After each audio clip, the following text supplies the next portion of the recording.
How to edit file in the cPanel File Manager. Log into your cPanel account and you will be on this page. Now go to the Files section and click File Manager. There is a list of file directories.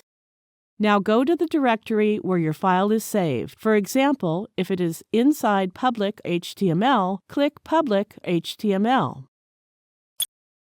Now go to the file you want to edit. Right-click on it and choose the Edit option. It is an HTML file, therefore click Edit HTML. Here you can change the character encoding as per your language requirement and then click Edit. The HTML file is open now. Make the changes you want and click the Save button. That's it. We have successfully edited the HTML file. Thank you for watching.